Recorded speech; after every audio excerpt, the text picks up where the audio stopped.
mandou um roteirinho do que eu vou falar aqui, mas antes de começar, se tiverem alguma pergunta que ficou do Pablo, alguma coisa que vocês entenderam, se quiserem perguntar de novo. Tá. Aí a primeira pergunta, ele perguntou como que eu soube do Panamá, como foi o processo seletivo e a mudança para cá. Então, eu soube porque o Julian, lembra do Julian? Ele inventou que ele queria vir para o Panamá, porque o Panamá era Nova Dubai Latina, né? É uma cidade, um país que está super desenvolvido, cheio de prédios e tal. E ele inventou que queria vir para cá e eu só sabia que tinha um canal.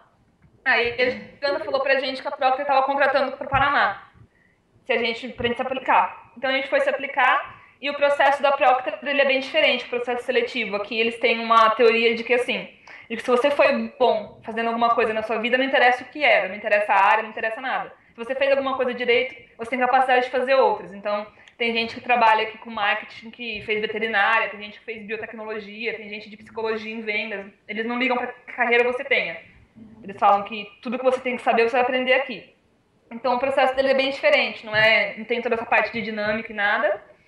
A primeira parte é um teste online de valores e princípios, é um teste super longo, de quase 2 horas, que eles fazem uma correlação de um monte de perguntas de valores e princípios. E nesse primeiro teste, 80% das pessoas ficam para trás, que prestam Procter.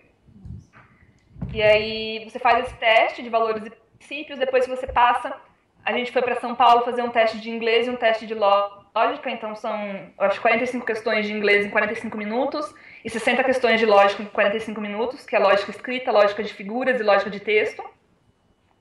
E aí depois disso eles começam com a ronda de entrevistas, então eles, ao contrário da maioria da tendência das empresas, eles não põem o pessoal em dinâmica, porque eles falam que você tem que conhecer a pessoa individualmente, não adianta você pôr numa sala, porque às vezes ela não tá num dia bom, tá com dor de cabeça, ou existe pessoa que acaba... Tem vários que são bons, mas uns acabam saindo melhor.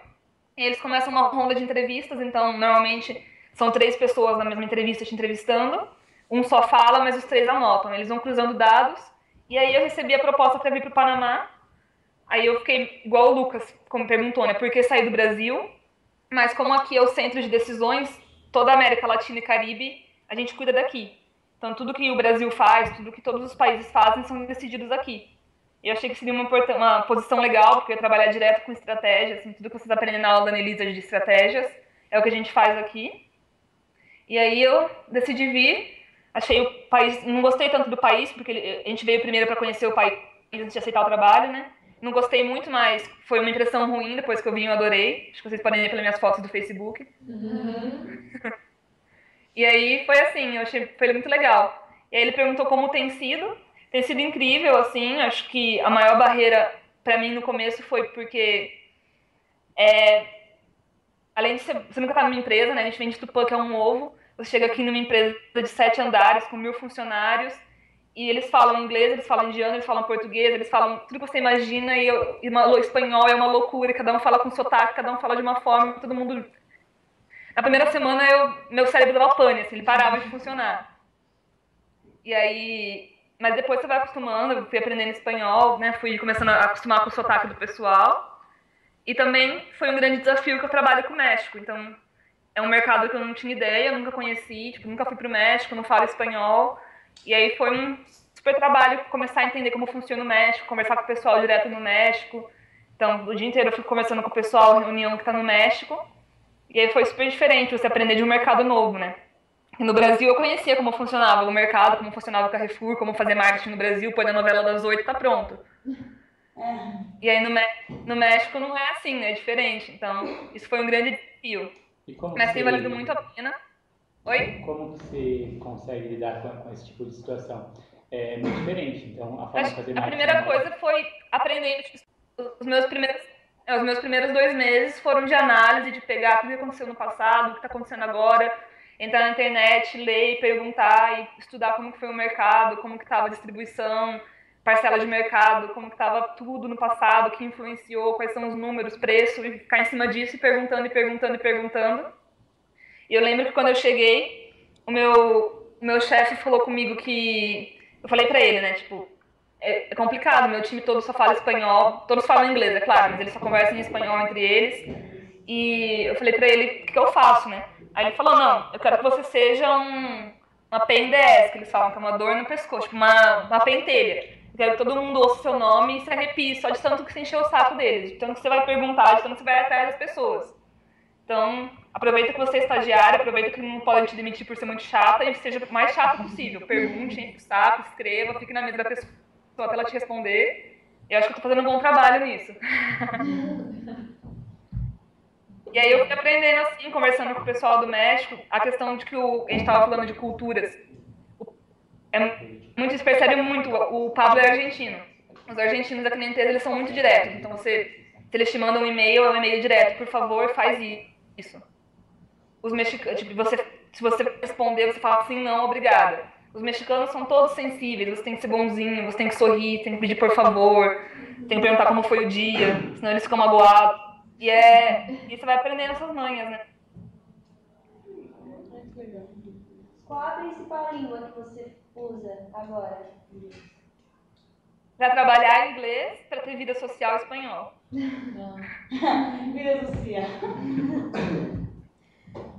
Em relação ao Porque no marketing... começo a gente trabalhava em inglês, mas ia almoçar o time, por exemplo, todo mundo só fala em espanhol. Então, nas primeiras semanas, eu ficava 1 hora comendo, quieta. E agora eu posso coisa. Imagina o quanto difícil pra mim ficar quieta, 1 hora. Pensei nisso. Você, tá? Eu, exatamente. Acho que eu vou morrer. Juliana, você tá ouvindo? Oi? Em relação ao marketing, você falou que o que você aprendeu aqui na Unesp, você não usou quase nada, ou nada. O que você está usando aí?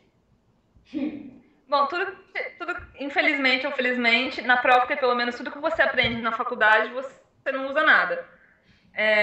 As únicas coisas que eu usei... Não, é claro que você não usa nada. A gente aprende muito, a gente cresce na faculdade, a gente se desenvolve, a gente aprende, muda a forma de raciocinar.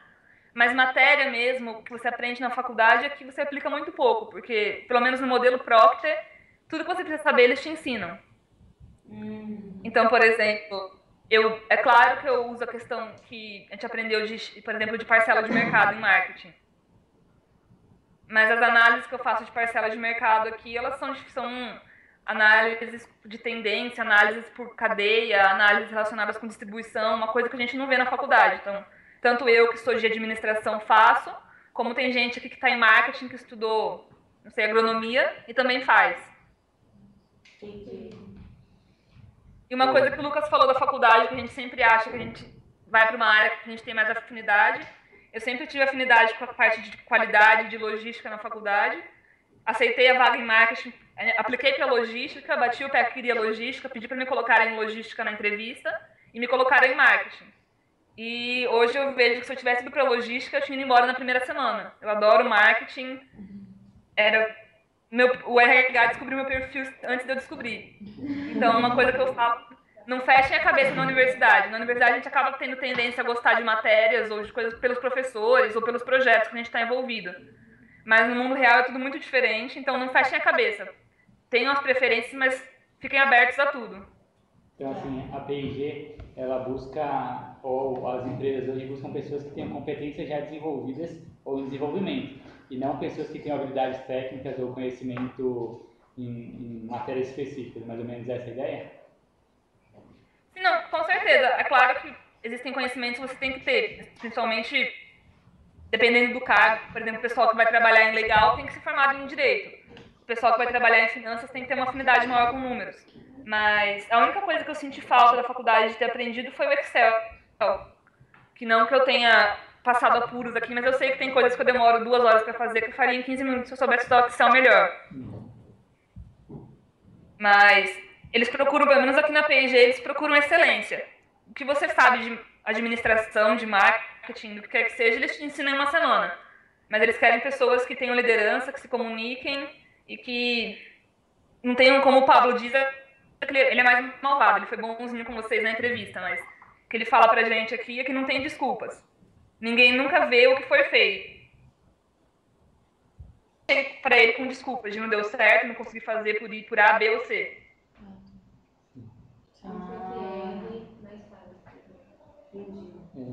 Essa marca que você comentou aí era uma marca sua, né, de liderança aqui nos projetos da faculdade e tudo mais. Você acha que isso te colocou à frente ou de alguma forma te destaca em relação ao pessoal que você trabalha, a equipe aí? essa questão de liderança? Eu acho que não, uma questão aqui na própria que a gente vê que ela é muito interessante, mas também é muito assim, é que todo mundo aqui tem um perfil muito parecido. A gente parece um bando de peixinho igual, sabe? No sentido de são pessoas diferentes, mas são pessoas com um perfil muito parecido. Principalmente quando você vai por times, assim. Então, a gente veio em 35 estagiários de 18 países e todos têm as mesmas experiências, todos têm participação em empresa júnior, todos participaram da ESEC, todos estiveram envolvidos em projetos, todos falam mais de uma língua. É um perfil muito parecido. Qual o percentual desses... Quantos estagiários eles ficam na P&G e quantos voltam para o seu país de origem? Então, aqui o que acontece é que na maioria dos países, os estagiários que vêm, eles vêm durante a graduação. Eles trancam a graduação, vêm, fazem um estágio, voltam para o país, terminam a faculdade, e aí é para convidar eles para trabalhar ou não. Então, quando você termina o seu estágio, você sabe se você tem uma indicação ou não. Quando você se gradua, automaticamente você já é contratado e volta para o Panamá. Dos que vieram, os únicos que podem, que no caso não tem mais aula, somos eu e mais 3. Eu, uma mexicana e um brasileiro. A gente poderia ficar aqui. Então, desses 3, os 3 vamos ficar. Os 3 vão ficar. Nós vamos estender o estágio até dezembro, para depois de dezembro se aplicar para a contratação. Parte estratégica, então, né? Você, como estagiária, participa do processo de criação? Você tem esse tipo de habilidade como estagiária? Eu tenho, a verdade, toda a parte de criação de marketing ela é feita com a agência de publicidade, né? Então a gente faz a estratégia, a gente desenvolve a ideia e a agência de publicidade cria. Mas eles dão uma autonomia muito grande para estagiário aqui. A Procter, nos últimos 2 anos, foi a primeira empresa para desenvolver líderes de todas as empresas do mundo, foi escolhida como número 1.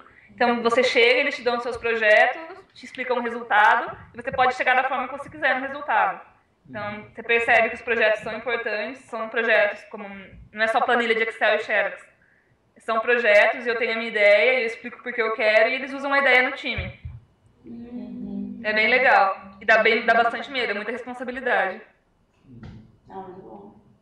Então, independente do processo que a equipe for levar, então do trajeto, eles só querem ver o resultado, ou eles dão ênfase também no processo? Ah, não, com certeza, sempre tem um acompanhamento. A Procter, ela tem uma característica de que ela é uma empresa que ela é cheia de processos, não no sentido burocrático, mas ela é uma empresa que está há quase 200 anos no mercado porque ela tem estrutura. Então, você não pode simplesmente chegar e, vou fazer assim. Você tem que seguir uma série de processos. Quando você tem uma ideia nova no marketing, ela tem que ser aprovada, ela tem que ser testada com consumidores. Então, tem empresas concorrentes que, enquanto elas lançam 5, 6 produtos, a gente está lançando só um. Mas é porque a estratégia da empresa é garantir, como ela tem a liderança, garantir a liderança a longo prazo. Não é uma empresa que está todo o tempo mudando, todo o tempo trazendo coisas novas. Então, nesse caso, todo mundo poderia vai ficar. Mas vocês ficam aí ou você tem a possibilidade de voltar? Então, a questão é que ninguém quer voltar porque no Brasil é a parte operacional, a parte estratégica é aqui. Então, a ideia é começar no Brasil e vir pra cá. Quem já começa aqui não quer voltar. Como que vai ser? Eu não sei se eu quero ficar no Panamá. Eu gosto, tem uma qualidade de vida que não tem igual. Mas é diferente, é um país formado por estrangeiros, é um país que ninguém fica aqui mais do que 2, 3 anos, então é muito difícil você ter amigos, todo mundo vem para o Panamá trabalhar por um período X e vai embora, vem fazer um projeto e vai embora. Então é uma cidade muito diferente, assim, todo mundo é estrangeiro, é gostoso, mas é diferente, muito difícil você criar laços. Então, eu não sei quanto tempo eu vou ficar, se eu for contratada aqui, o contrato é para sempre, então, teoricamente, eu mudaria para cá, eu venho como expatriada.